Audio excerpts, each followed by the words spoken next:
സംസ്ഥാനത്ത് തുടരുന്ന അതിശക്തമായ മഴയിൽ തിരുവനന്തപുരം ജില്ലയിലെ പലയിടങ്ങളിലും നാശനഷ്ടം. കേരള ബാങ്ക് ആസ്ഥാനത്ത് റെയിൻ റൂഫ് തകർന്നു വീണു. ആളപായമില്ല. ക്ലീനിംഗ് തൊഴിലാളികൾ രക്ഷപ്പെട്ടത് തലനാരിടയ്ക്ക്. സ്ഥലത്ത് നിന്നും സൂര്യഗായത്രി തയ്യാറാക്കിയ റിപ്പോർട്ട് കാണാം.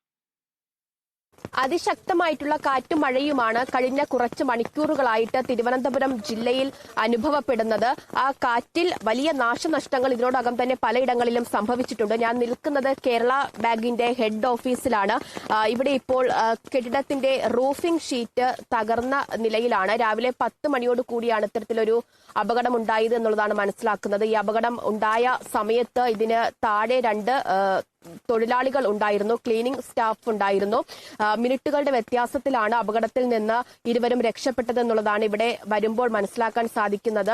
ഇത് അധിക നാളായിട്ടില്ല ഈ പുതുക്കി പണിതിട്ട്, മാസങ്ങൾ മാത്രമേ ആയിട്ടുള്ളൂ ഈ കെട്ടിടം പുതുക്കി പണിതിട്ട്. ഇതിപ്പോൾ നമ്മൾ ദൃശ്യങ്ങളിൽ കാണുന്നത് പോലെ ഒരു വശത്തെ റൂഫിംഗ് ഷീറ്റ് മുഴുവനായിട്ടും തകർന്ന നിലയിലാണ്. രാവിലെ മുതൽ അതിശക്തമായിട്ടുള്ള കാറ്റാണ് ജില്ലയിൽ അനുഭവപ്പെടുന്നത്. അത്തരത്തിൽ പലയിടങ്ങളിലും വലിയ നാശനഷ്ടങ്ങൾ, മരം കടപുഴകി വീഴുന്ന സംഭവങ്ങൾ വരെ ഉണ്ടായിട്ടുണ്ട്.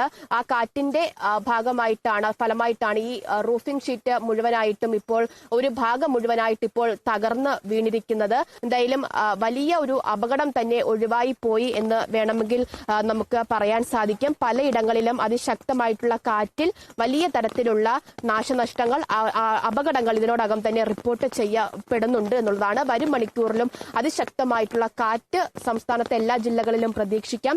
പടിഞ്ഞാറൻ കാറ്റ് അതിശക്തമായിട്ട് കേരള തീരത്ത് തുടരുന്നു എന്നുള്ള മുന്നറിയിപ്പ് കേന്ദ്ര കാലാവസ്ഥാ വകുപ്പ് നൽകിയിട്ടുണ്ട്. വരും മണിക്കൂറിൽ അതിശക്തമായിട്ടുള്ള മഴയും സംസ്ഥാനത്തെ എല്ലാ ജില്ലകളിലും പ്രതീക്ഷിക്കാമെന്നുള്ള മുന്നറിയിപ്പാണ് നൽകിയിരിക്കുന്നത്. എന്തായാലും വലിയ അപകടത്തിൽ നിന്നാണ് ഇപ്പോൾ ഇവിടെ രക്ഷപ്പെട്ടിരിക്കുന്നത്. അതീവ ജാഗ്രത പാലിക്കണം പൊതുജനം എന്നുള്ളത് തന്നെയാണ് ഏറ്റവും പ്രധാനമായി പറയാനുള്ളത്.